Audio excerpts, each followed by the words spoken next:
Hello दोस्तों, इस video में हम लोग कक्षा 5वीं हिंदी पाठ 7 क्यों क्यों चोरी नामक पाठ का प्रश्न और अभ्यास देखेंगे। इस पाठ को हम लोग इससे पहले वाले वीडियो में पढ़ चुके हैं। अगर आप लोग नहीं पढ़े हैं तो पार्ट 1 वाले वीडियो में जा कर के देख लीजिएगा। चलिए प्रश्न और अभ्यास देखते हैं। प्रश्न क्रमांक 1 है, मोइना द्वारा पूछे गए क्यों क्यों वाले प्रश्नों को लिखो। इसका उत्तर होगा, मोइना द्वारा पूछे गए क्यों क्यों वाले प्रश्न निम्न हैं। पहला, नाक क्यों न पकड़ूं। दूसरा, क्यों मुझे बाबू की बकरियां चरानी पड़ती हैं। उसके लड़के खुद क्यों नहीं चराते। तीसरा नंबर है, मछलियां बोल क्यों नहीं पाती। चौथा, अगर कई तारे सूरज से बड़े हैं तो वे इतने छोटे क्यों नज़र आते हैं। और पांचवा है, हर रात को तुम सोने से पहले किताबें क्यों पढ़ती हो। इसके अलावा भी और बहुत सारे क्यों क्यों वाले प्रश्न हैं जो मोइना ने पूछे हैं, तो चाहें तो आप लोग उसको भी लिख सकते हैं। अब देखते हैं प्रश्न क्रमांक 2। प्रश्न क्रमांक 2 है, मोइना ने स्कूल का समय बदलने के लिए क्या क्या तर्क दिए। इसका उत्तर होगा, मोइना ने पांव पटकते हुए कहा, तुम समय बदल क्यों नहीं देती। मुझे बाबू की बकरी चरानी होती है सुबह। मैं तो केवल 11 बजे के बाद ही आ सकती हूँ। तुम पढ़ाओगी नहीं तो मैं सीखूंगी कहाँ से। मैं बूढ़ी माँ को बता दूंगी कि बकरी चराने वाले या गाय चराने वाले हम लोगों में से कोई भी नहीं आ सकेगा अगर स्कूल का समय नहीं बदला तो। इस तरीके से मोइना तर्क देती है।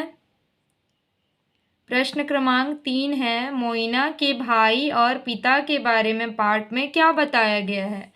इसका उत्तर होगा, मोइना के पिता काम की तलाश में दूर जमशेदपुर गए थे और उसका भाई गोरो जलाऊ लकड़ी लेने जंगल जाता था। मोइना के पिता कहाँ गए थे? काम की तलाश में दूर जमशेदपुर गए थे और उसका भाई जिसका नाम गोरो है वो जलाऊ लकड़ी लेने के लिए जंगल जाता था।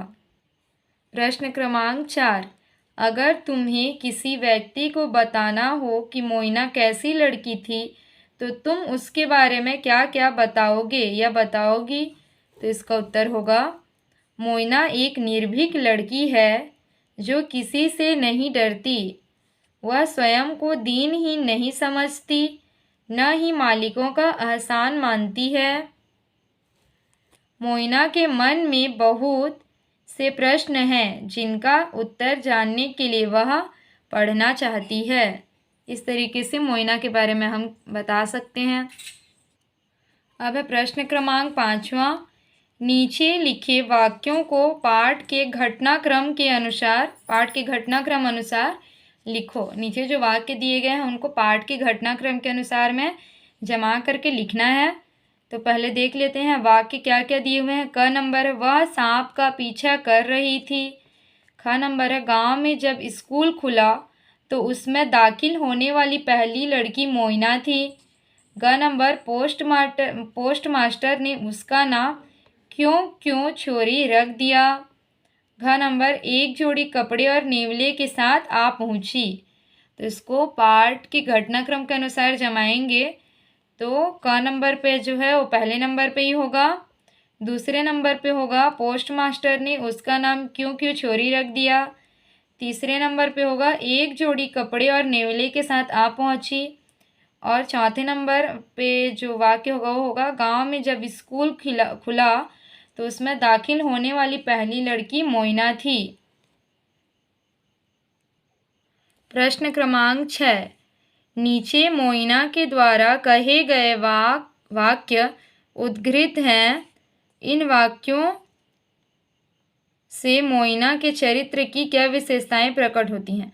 नीचे मोइना के द्वारा बोले गए कुछ वाक्य उद्धृत हैं। इन वाक्यों से मोइना के चरित्र की क्या विशेषताएं प्रकट होती हैं उसको हमको बताना है। क नंबर, मैं पढ़ना सीखूंगी और सारे सवालों के जवाब खुद ढूंढ कर निकालूंगी। तो इसमें मोइना के चरित्र की कौन सी विशेषता प्रकट हो रही है? जिज्ञासुपन की। ठीक है, तो उत्तर होगा जिज्ञासु। ख नंबर है, तुम पढ़ाओगी नहीं तो मैं सीखूंगी कहाँ से? उत्तर होगा अपने अधिकारों के प्रति जागरूक व निडर।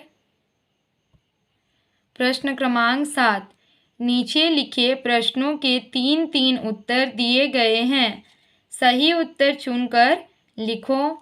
क नंबर, मोइना पढ़ना चाहती थी क्योंकि पढ़ लिख कर वह, पहला ऑप्शन है नौकरी करना चाहती थी, दूसरा ऑप्शन वह अपने प्रश्नों के उत्तर स्वयं खोजना चाहती थी, और तीसरा नंबर उत्तर दिया हुआ है वह आस पड़ोस की लड़कियों को पढ़ाना चाहती थी।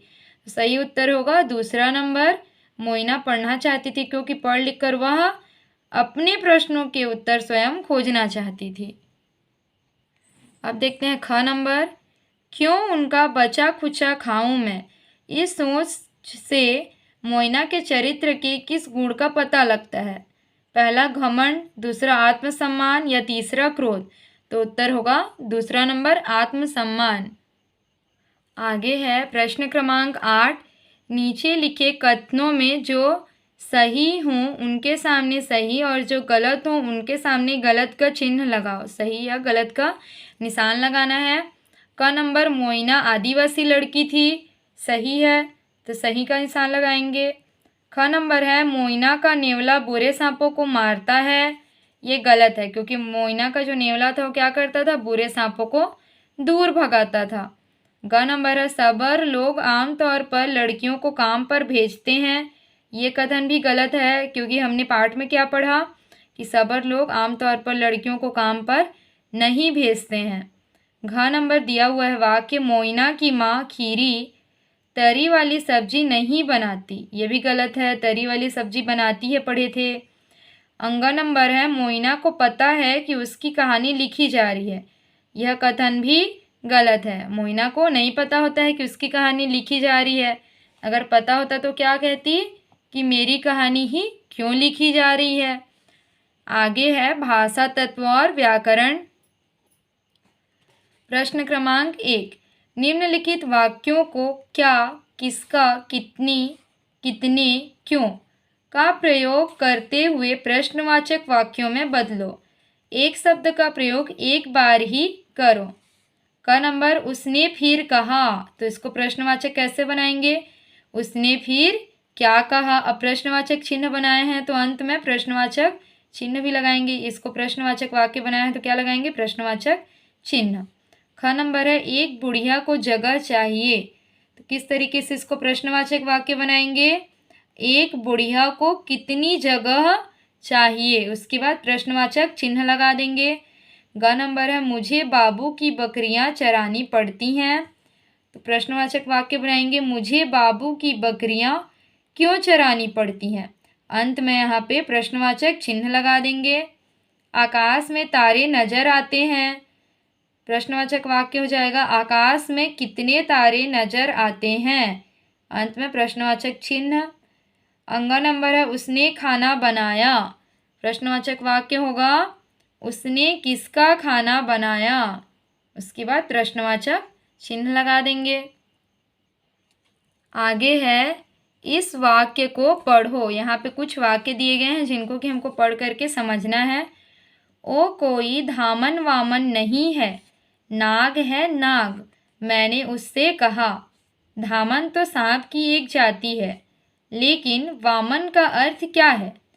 वामन यह निरर्थक शब्द है। निरर्थक यानी कि जिसका अर्थ ना हो।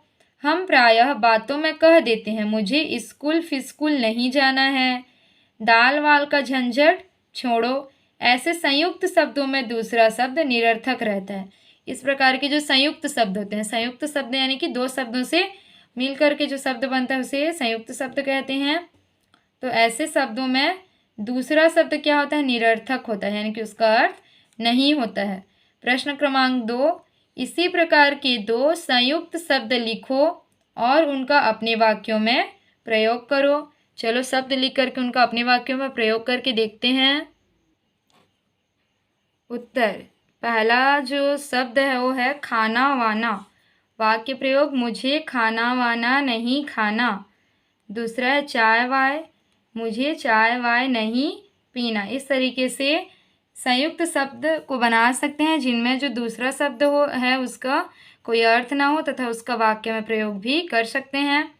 आगे प्रश्न क्रमांक 3, नीचे दिए गए उदाहरणों में से विशेष्य और विशेषण को अलग अलग करके लिखो। यहाँ पे कुछ उदाहरण दिए गए हैं जिनमें से हमको विशेष्य और विशेषण को अलग अलग करके लिखना है। क नंबर है भोली लड़की। इसमें लड़की क्या है, विशेष्य है, और विशेषण होगा भोली। जो किसी शब्द की विशेषता बताए उसे क्या कहते हैं, विशेषण कहते हैं। जैसे कि यहाँ पे जो लड़की है, लड़की कैसी है, भोली है, तो ये भोली शब्द किसकी विशेषता बताया, लड़की की, तो भोली क्या हो जाएगा, विशेषण हो जाएगा। और लड़की विशेष से, क्योंकि लड़की की विशेषता बताई जा रही है इसीलिए ये विशेष से हो जाएगी। उसके बाद दूसरा शब्द है काला सांप, तो यहाँ सांप क्या होगा, विशेष से होगा, और विशेषण काला, क्योंकि सांप तो है लेकिन सांप कैसा है, काला है, तो सांप की विशेषता काला शब्द बताया, तो ये क्या हो जाएगा, विशेषण हो जाएगा। सुंदर टोकरी, टोकरी क्या होगा, विशेष से होगा, और टोकरी की विशेषता कौन बताया, सुंदर शब्द बताया, तो सुंदर क्या हो जाएगा, विशेषण हो जाएगा। चमकीला सूरज, सूरज कैसा है, चमकीला है, तो सूरज की विशेषता कौन बता रहा है, चमकीला शब्द बता रहा है, तो चमकीला हो जाएगा विशेषण और सूरज हो जाएगा विशेष्य। आगे है एक वस्तु को कई नामों से जाना जाता है। एक ही वस्तु को कई अलग अलग नामों से जाना जाता है। जैसे कि पानी को जल और नीर भी कहते हैं। पानी को क्या क्या कहते हैं, जल, नीर, ठीक है। तो इसी तरीके से पेड़ और सूरज के हमको दो दो पर्यायवाची शब्द बताने हैं। प्रश्न क्रमांक 4, इसी प्रकार पेड़ और सूरज के दो दो पर्यायवाची शब्द लिखो। पर्यायवाची शब्द, पहला है पेड़, पेड़ का पर्यायवाची क्या होगा, तरु और वृक्ष। सूरज, सूरज का पर्यायवाची होगा सूर्य और रवि।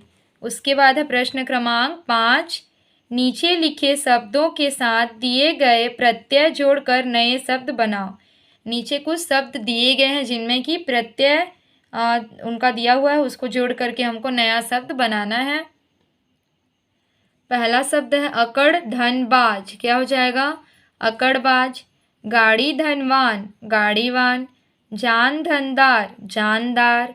कलम धनदान, कलमदान। सांप धनईन, क्या हो जाएगा, सांपिन। आगे प्रश्न क्रमांक 6, नीचे लिखे शब्दों के तत्सम रूप लिखो। यहाँ पे कुछ शब्द दिए गए हैं जैसे कि सांप, चमड़ा, सिर, सूरज, पत्ता, भाई। इन सब के हमको तत्सम रूप लिखने हैं। उत्तर, पहला शब्द क्या है, सांप, तत्सम रूप सर्प। चमड़ा, चमड़ा का तत्सम रूप होगा चर्म। सिर का तत्सम रूप सिर ही होगा, लेकिन यहाँ पे ये वाला सा लग जाएगा, ठीक है, सरजम वाला सा। सूरज का हो जाएगा सूर्य। पत्ता का तत्सम रूप होगा पत्र। भाई का तत्सम रूप होगा भ्राता। आगे है रचना। शिक्षिका बनने के बाद मोइना ने गांव के बच्चों की शिक्षा के लिए क्या क्या कार्य किए होंगे, सोचकर लिखो। शिक्षिका बनने के बाद जो मोइना है वो गांव के बच्चों की शिक्षा के लिए क्या क्या की होगी, इसको सोच करके लिखना है। इसको आप लोग खुद से लिखेंगे। यहाँ पे हमारा पाठ समाप्त होता है। वीडियो अच्छी लगी हो तो वीडियो को लाइक करें, ज़्यादा से ज़्यादा शेयर करें, और चैनल पे नए हैं तो चैनल को सब्सक्राइब करें। Thank you.